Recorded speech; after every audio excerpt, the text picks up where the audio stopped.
All right, so our next topic here, we've done a lot of work with root position chords, right? We've talked a lot about technique for part rating over root position chords, how to use them, doubling, all that good stuff. We're gonna sort of add a little complication to the situation here because we're gonna start looking at how to use first inversion chords. This is obviously, or maybe not obviously, but is very different than root position harmony. We had so much consistency that we were trying to work with in dealing with root position harmony. First inversion chords do not come with nearly that same kind of consistent strategy or technique associated with them. And the big thing that I want to say right off the bat, we're going to get into some specifics here in a second, or some more details, I guess. But the big thing to point out is that just because we're adding a new technique, which is much less specified and much less clear, that doesn't mean that we should let old techniques get less specific and less clear. In fact, part of the reason we work so hard to develop a strong technique on root position part writing is so that we've got some room to kind of mess it up with first inversion part writing without destroying the whole thing. So first inversion chords here are meant to add in some of the sort of more interesting sounds that root position part writing is missing. But that doesn't mean we should abandon all of the technique that we've developed for root position chords.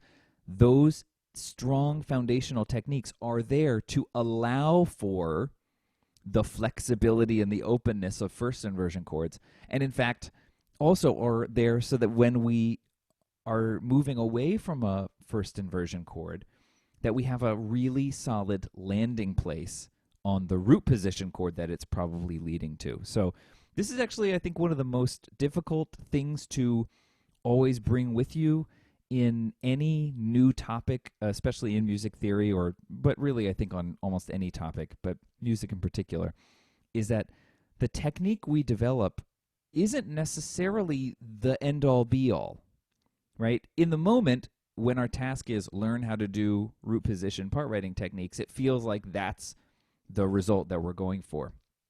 It can be hard to see that we want to learn that so that we can do this other thing without kind of completely having everything topple around us. So our work on root position part writing remains so critical, and having that solid technique and keeping your doubling of the root as the primary focus, keeping your spacing and all of those things as real critical elements, they are still critical. They are still super important because first inversion chords work less effectively and are more confusing.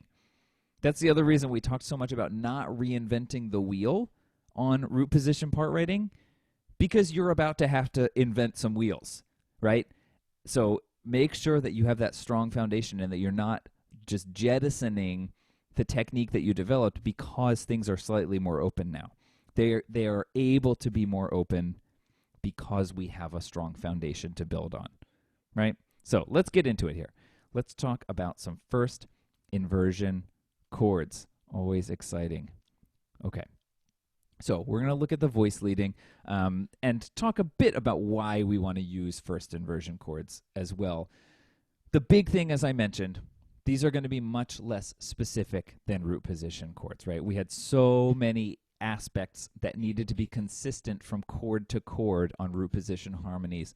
That's just not going to work the same way on first inversion chords, and the first pillar to kind of go away is that our doubling tendencies are not going to be nearly as specific. And so we have to be open to that. We have to be ready for that. But again, that does not mean that root position chords shouldn't continue to double the root, right? It just means that on first inversion chords, we can be a little bit more flexible. It's very, very, very common for parallel fifths and parallel octaves to creep their way into first inversion part writing. And so this is where you have to have a really strong situational awareness, especially with that doubling. Remember, the only two notes in a chord that can become parallel octaves that we don't want, right? Like two voices doing the same thing. The only two notes that can do that is where you're doubled, right? If the root is doubled, it's only the two voices that are singing the root that can do parallel octaves, right? And so having knowledge of your doubling and being super aware of what member of the chord is doubled is your first technique to watch out for parallel octaves.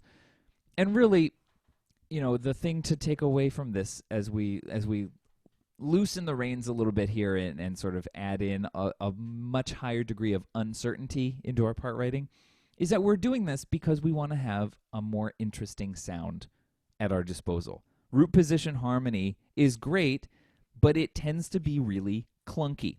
And as we saw, we had so many ideas of saying, well, we don't want to do that. It would be too jumpy, blah, blah, blah. But at the end of the day, the basses were always jumping around like crazy, right? Like the basses were always having bass lines like that, which are pretty jumpy. If we had written those for any of the upper three parts, we would have said, whoa, we don't want to do that. That's too jumpy. So using inverted chords is actually kind of a way to keep the basses from being too jumpy now, right? And that means that we have to have a really close attention to detail because what the basses are doing is now much less of a given. And we don't have that one voice that's always doing something consistent as we're going. But it means that we have a much wider palette of sounds to work with just by adding in some first inversion chords. So let's talk a little more specifically about doubling here. Everything that we do in this discussion is going to feel very undetermined. There's going to be a lot of, well, you should do this or this. Whatever works best. And doubling is the main culprit for that. So let's get indecisive, as it were. Most often, we're, of course, looking for the most smooth option to be the one we choose. We want these lines to be singable, independent, have their own sense of a musical purpose and drive, and we want them to not be super jumpy. And so our doubling tendencies are going to come out of that desire, but there are some specific things that we can hang on to. And the most critical thing, this is probably the most important thing about doubling that we'll ever say, really, is that we should never double the leading tone. Right? The leading tone is the one note in the key that's extremely specific about what it wants to do, right? We know where that note's going, right? It's going to resolve up. We don't need to double it. The leading tone has the strongest sound of any of the notes in our scale. We only need one of them, right? So one leading tone is the same has the same impact of multiple other notes in the scale. So we never want to double the leading tone. And what that's going to mean is that if we use a 5-6 chord, right, which is a 5 chord in first inversion, the bass will be the only voice with the leading tone in it. So we don't want to have another voice doing that because we've already got the leading tone in the bass. This also means that the root of the 7 chord, which we could see here as a 7-6 chord, should not be doubled. Now, we have not used the 7 chord at all in our part writing because the 7 chord doesn't really work in root position. So let's sort of think about that for a second. Why would the 7 chord not work super well in root position? Well, what do we double on all root position chords? We double the root, and the root of 7 is the leading tone, right? So we weren't using that because we didn't want to double the root, which was the thing that is the thing we were trying to double. So now that we're using first inversion chords, it means we can start incorporating the 7 chord, and the way we're going to most often hear it is as a 7-6 chord, which really works. We've got the third, root third, fifth in the bass, and in a sense, it actually makes the diminished character of 7 fade a little bit into the background, so it doesn't distract so much, or it doesn't stand out so much. So we're going to start using 7 as a 7-6 chord here. 1-6 is kind of an interesting chord you wouldn't think that one would have too much to say. The real answer for 1/6, or the real thing to think about, is if you have to double the third, go for it, but you should probably double the root or the fifth in general. So this is sort of, again, I hope you're seeing that there's a lot of things here where it's like, well, you shouldn't do that unless you have to, right? This is where we start getting into the real musicianship part of this and finding the line that works the most smoothly. And oftentimes we talk about choosing the lesser of two evils, right? We're going to have to compromise somewhere. This is sort of our first step in that.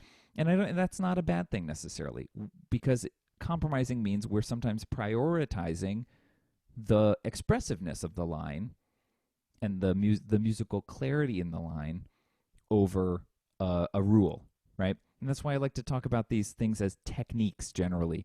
And sometimes you have to choose which technique is going to work best. So the one thing to not to choose is doubling the leading tone. Sorry, leading tone fans. All right. Now that we've got this chord at our disposal, let's talk about the 7/6 chord, because we haven't been able to use it at all. We haven't used 7 in root position, so let's sort of add it in. So what we want to do here, since we're not going to double the root of 7 because it's the leading tone, we're going to either double the third, which is in the bass. You're going to see that's a pretty constant first choice. If we can't double the root, we should often double the bass, which actually fits with the techniques we were working on in root position chords because the root was in the bass, right? So that's something consistent, that sometimes, that in some ways our first choice should still maybe be to explore doubling the bass, but not always, because in 7/6 we could also see doubling the fifth be a good option as well. And the place that we often use 7/6 is to pass between a 1 and a 1/6 chord. So moving between the 1 chord in root position and the 1 chord in first inversion, the 7/6 can be an awesome choice, because if we look down here, it gives us in C major this really awesome stepwise bass line, which is the exact opposite of the kind of bass line sound we had in all root position chords. If I rewrote this, and instead of being 1/7/6 to 1/6, if I made this like a root position 5 chord, which is another dominant chord, we're back to the bass is jumping around like crazy, and we'd sort of have this, which isn't bad, but we're going to hear that with the basses giving us the third of the 7 chord. 1/7/6 to 1/6. I mean, now that the basses are able to participate in the smoothness that we've been trying to get this whole time, can't you hear how the texture is even more consistent and it's much less blocky? Root position chords only tend to be real sort of chunky and blocky, and kind of feels like you're just moving something heavy from space to space. This glides a bit more. So this first example in C major here, we can see that in the 7/6 chord, we've got the third, which is the bass, D, because this is a B, D, F chord.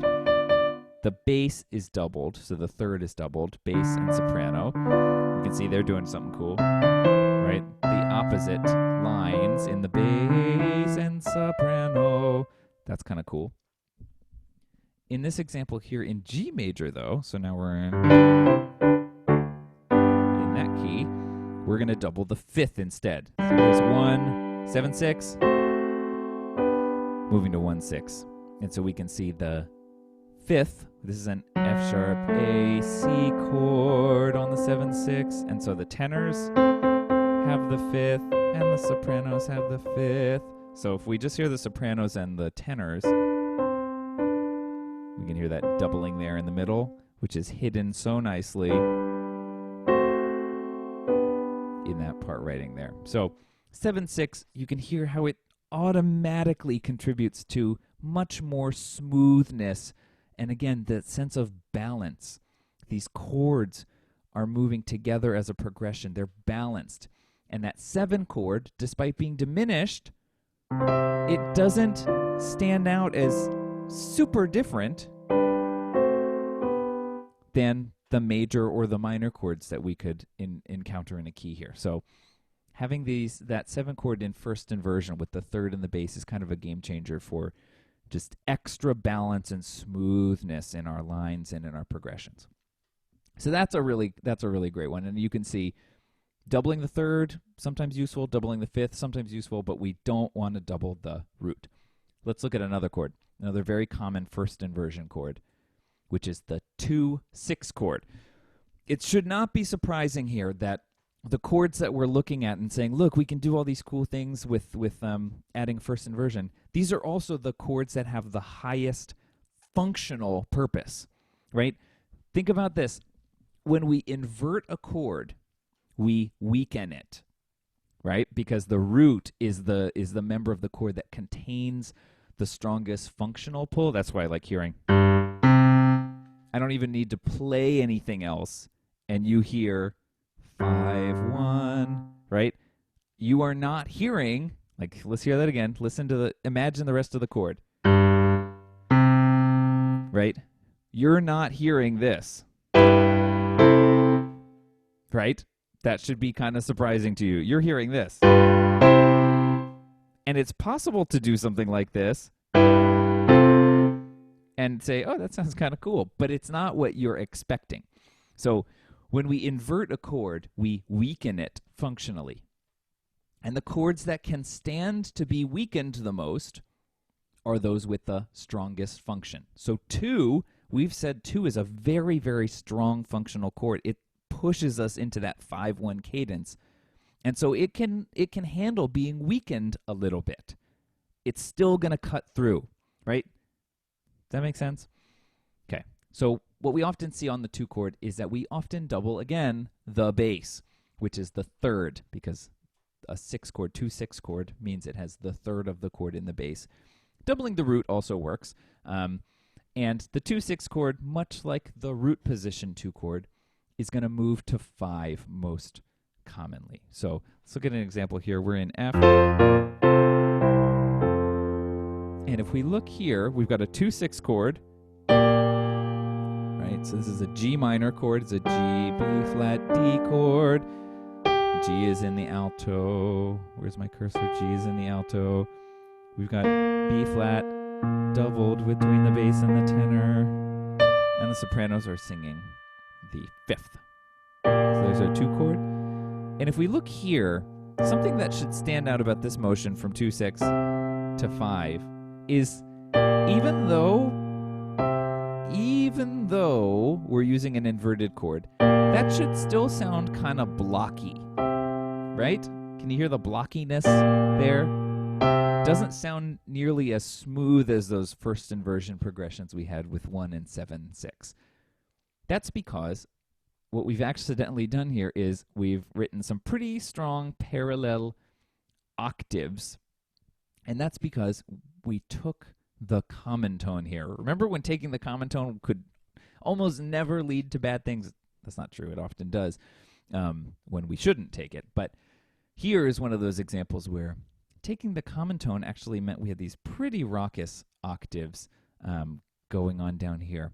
And so instead, we want to think of the 2-6 chord almost like we would have thought of the 4-5 motion, stepwise motion. We can see that we would want to use similar motion in the upper voices. So if the bass is going up by step, fa, sol, these upper 3 voices move downwards.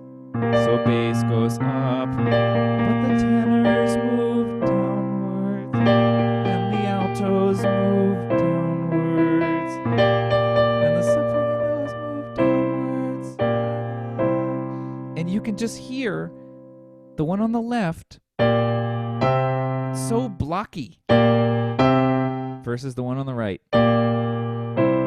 Smooth like butter.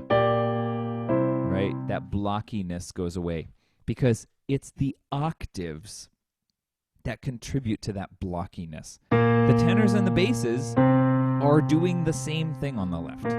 They are not independent voices there. So we have to really watch out for that. Just watch your doubling. You can see here that we didn't change our doubling. We just changed how we used the doubled notes. We made sure that the voices that were doubled, the voice that was doubling the bass in this case, went in the opposite direction of the bass. That's a very important technique, and that's where we're talking about here with these first inversion chords. You need to be aware of what's doubled, and in many cases you want to move it against the bass, move it away from the bass. So that's the 2/6 chord. Very, very, very common and useful chord. Moves to 5 very, very nicely. Again, it's all about balance. Instead of this having to be this sort of big time 2, 2, 5, 1, that sounds like the end. This,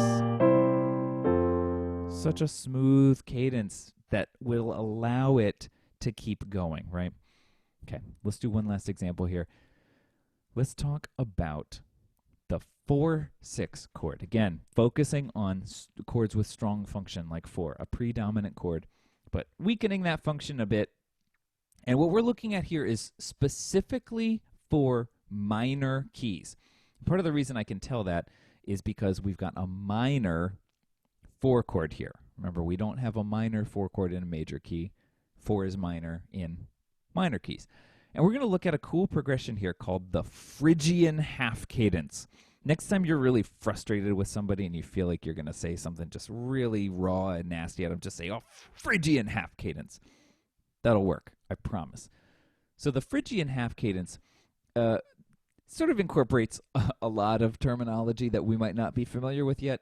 The most important part of this, while not being the most exciting part, is the phrase half cadence. When we talk about a half cadence, it's something that doesn't resolve all the way to 1.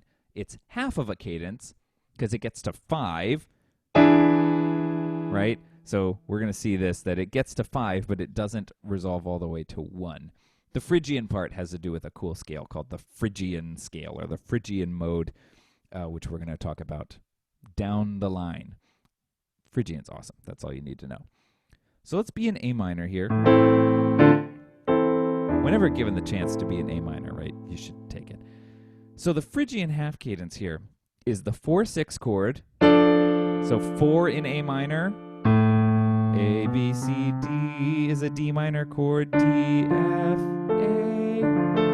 And we can see that 4/6, the third of that chord, F, is in the bass, and so the basses are on the third. The tenors are on the root. The altos are on the fifth. And the sopranos here are doubling the root. So there's our 4/6 chord.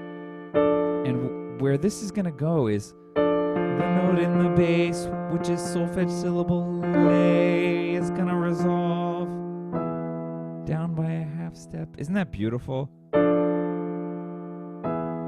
So we hear this kind of sound all the time. So if we're in minor, we can hear this. Hear that half cadence idea? It feels resolved but not finished, right? The phrase is over, but we're not done yet. We hear this sort of progression a lot where it's right. That's a half cadence. That's a Phrygian